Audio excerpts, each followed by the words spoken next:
नमस्ते मित्रों, excellence YouTube channel में आपका स्वागत है। हर खबर सबसे पहले पाने के लिए इस चैनल को सब्सक्राइब करें, वीडियो को लाइक करें और सभी के साथ शेयर करें। धन्यवाद। हेलो दोस्तों, 8th पे कमीशन यानी कि 8वें वेतन आयोग के रिगार्डिंग एक बड़ा अपडेट निकलकर सामने आ रहा है। तो 8वें वेतन कमीशन गठन के मांग जो है वो अब और भी तेज हो चुका है। नेशनल काउंसिल स्टाफ साइट का जो सेक्रेटरी है शिव गोपाल मिश्रा जी, उन्होंने चिट्ठी लिखा है और मांग किया है कि जल्द से जल्द 8th जो पे कमीशन है उसका फॉर्मेशन किया जाए। तो दोस्तों, आप सब लोग जानते हैं कि सैलरी में बढ़ोतरी के लिए पे कमीशन का फॉर्मेशन होता है। तो जैसे कि मुद्रास्फीति होता है और कई सारे फैक्टर होता है जो जिसके मदद से ये फिक्स होता है कि जो एम्प्लॉयज़ है उनका सैलरी कितना होगा, पेंशन में कितना बढ़ोतरी आएगी, ये सब कुछ फिक्स होता है वो सारे फैक्टर के मदद से। और उनका कहना है शिव गोपाल मिश्रा जी का कि अब 8th पे कमीशन फॉर्मेशन के टाइमिंग आ चुका है। तो आप जानते हैं कि पिछले बार 2016 में पे कमीशन फॉर्मेशन हुआ था और इसके बाद 2026 तक 8th पे कमीशन की फॉर्मेशन का टाइम है दोस्तों। यानी कि 2026 तक 8वें वेतन कमीशन गठन हो जाना चाहिए, लेकिन अभी तक सरकार की ओर से कोई भी इशारा नहीं है, कोई भी इंडिकेशन नहीं दिया गया है 8वें वेतन आयोग गठन के बारे में। तो अगर 8th पे कमीशन फॉर्मेशन होता है तो जो सेंट्रल गवर्नमेंट एम्प्लॉयज़ है उनका सैलरी में बढ़ोतरी आएगा दोस्तों। तो मिनिमम बेसिक 26,000 हो सकता है। उसके साथ जो जीडीएस एम्प्लॉयज़ है, डिपार्टमेंट ऑफ पोस्ट में काम करते हैं, उनका भी सैलरी में बढ़ोतरी आएगा दोस्तों। ठीक है, तो आप सब लोग जानते हैं फिलहाल में जो एम्प्लॉयज़ का डीए है वो 50% हो चुका है और भी कई सारे फैक्टर है जो मार्केट को रेगुलेट करता है। तो वो सब कुछ क्रिटिकल लिमिट पर पहुंच चुका है और शिव गोपाल मिश्रा जी का यही कहना है कि 8वें वेतन आयोग गठन करने के लिए यही सही समय है दोस्तों। तो उन्होंने ये भी कहा है कि सरकार की जो राजस्व है यानी कि टैक्स कलेक्शन वो ज़्यादा हो चुका है, पिछली बार की तुलना में डबल हो चुका है। तो एम्प्लॉयज़ का सैलरी क्यों नहीं बढ़ रहा है और 8वें वेतन आयोग का गठन क्यों नहीं किया जा रहा है। तो पहले बार यानी कि चुनाव के आगे कुछ महीने आगे ही एक बात चल रहा था कि 8वें वेतन कमीशन मोदी गवर्नमेंट के द्वारा फॉर्मेशन किया जा सकता है। लेकिन दोस्तों, चुनाव के पहले गवर्नमेंट ने बोल दिया है कि 8वें वेतन कमीशन चुनाव के पहले फॉर्मेशन नहीं होगा।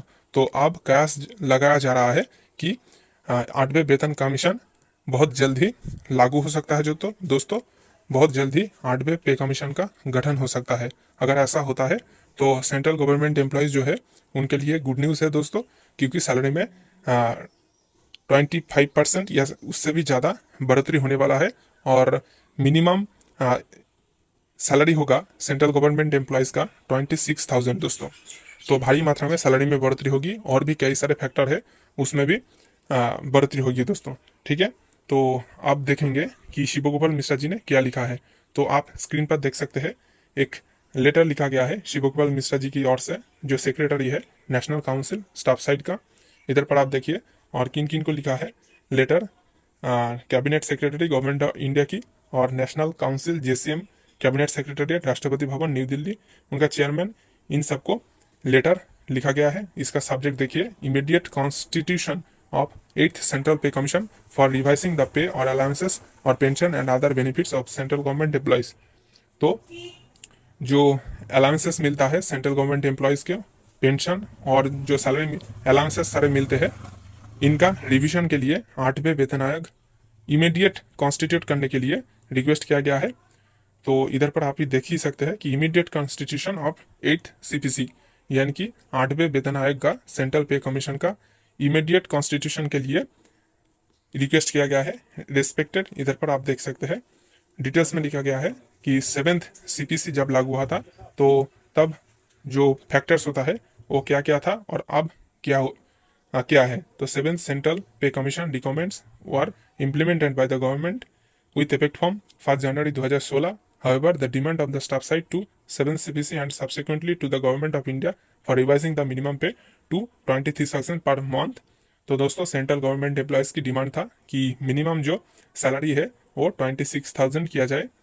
तो नीचे आप और भी पढ़ सकते हैं कि इधर पर देखिए, government research cells that the inflation is in the range of 4% to 7% on average. It shall be about 5.5%. The post-COVID, the inflation is higher than the Covid levels. तो कोविड के बाद मुद्रास्फीति हुआ है, यानी कि जो मार्केट में चीज़ें हैं उसका दाम बढ़ गया है। तो इसीलिए जो एम्प्लॉयज़ है सेंट्रल गवर्नमेंट का, उनका सैलरी में बढ़ोतरी किया जाए। नीचे आप और भी देख सकते हैं दोस्तों कि टैक्स कलेक्शन के रिगार्डिंग भी बात किया गया है कि पहले गवर्नमेंट ऑफ इंडिया कितना टैक्स कलेक्ट करता था और अब कितना करता है, जीएसटी कलेक्शन कितना होता है, ये सब कुछ इधर पर बोला गया है दोस्तों। तो देखिए इधर पर बोला गया है कि the staff strength of central government employees has decreased from the last decade with about 10 lakh vacancies. The work pressure is on the existing employees.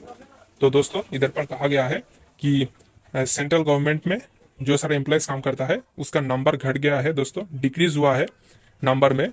इसीलिए जितना भी सारे वैकेंसी है और उस सारे वैकेंट पोस्ट का काम जो फिलहाल काम कर रहा है उन्हीं को करना पड़ता है। जैसे जीडीएस को भी कॉम्बाइंड ड्यूटी दिया जाता है जो सारा वैकेंट पोस्ट रहता है, तो ऐसे ही जो वैकेंसी है 10 लाख के करीब वैकेंसी है, ये सारा वैकेंसी का काम भी जो फिलहाल काम करता है वर्किंग एम्प्लॉयज है उनको करना पड़ता है। ठीक है दोस्तों, तो नीचे और भी आप देख सकते हैं सब कुछ लिखा गया है डिटेल्स में। ठीक है, तो डीए के रिगार्डिंग भी बात किया गया है कि 50% डीए हो गया है, डियरनेस अलाउंस। तो डियरनेस अलाउंस 50% हो गया है और अभी सही टाइम है 8th central pay commission formation के लिए। ठीक है, इधर पर देखिए बोला गया है कि the government so far neither accepted the above recommendation nor constituted the 8th CPC। तो गवर्नमेंट ने ये सारे जो रिकमेंडेशन दिया गया था ये सारे एक्सेप्ट भी नहीं किया था और 8th सेंट्रल पे कमीशन गठन भी नहीं किया था। DA of the central government employees and pensioners have already reached 50% with effect from जनवरी 2024। तो जनवरी 2024 से DA जो है वो 50% क्रॉस कर 50% हो चुका है और the DA element will cross 50% considering the inflation and the price rise. तो प्राइस राइज हो रहा है, हर चीज़ का दाम बढ़ रहा है। It is also pertinent to mention here that more than 20 lakhs of civilian central government employees are governed under the national pension system and every month they have to contribute 10% of their basic pay and DA to the NPS। तो NPS के regarding भी बात किया गया है, जो नया pension system है उसके रिगार्डिंग भी बात किया गया है। और लास्ट जो पैराग्राफ है वो बहुत इंपॉर्टेंट हो जाता है।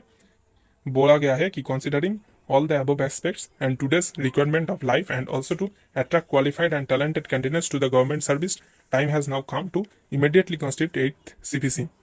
तो ये सारे जो मुद्दा है इसको कंसिडर करते हुए और जो क्वालिफाइड और टैलेंटेड कैंडिडेट्स है उनको गवर्नमेंट सर्विस में एंगेजमेंट के लिए, उनको अट्रैक्ट करने के लिए 8th CPC यानी कि 8वें वेतन कमीशन का गठन करना, इमीडिएट गठन करना इम्पोर्टेंट है।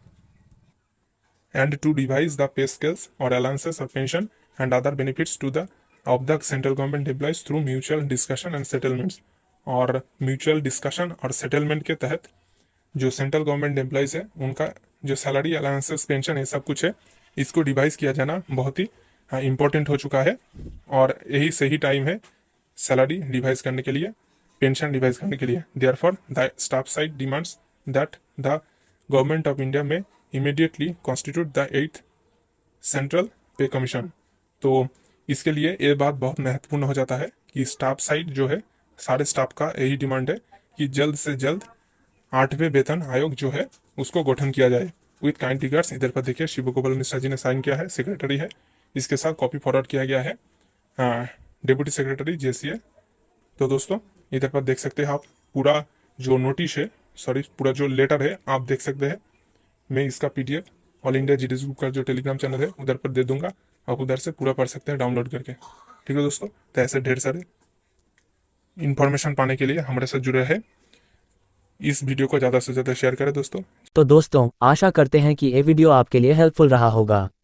ऐसे और भी ढेर सारे खबर सबसे पहले पाने के लिए वीडियो को लाइक करें, ज़्यादा से ज़्यादा शेयर करें और चैनल को सब्सक्राइब करें।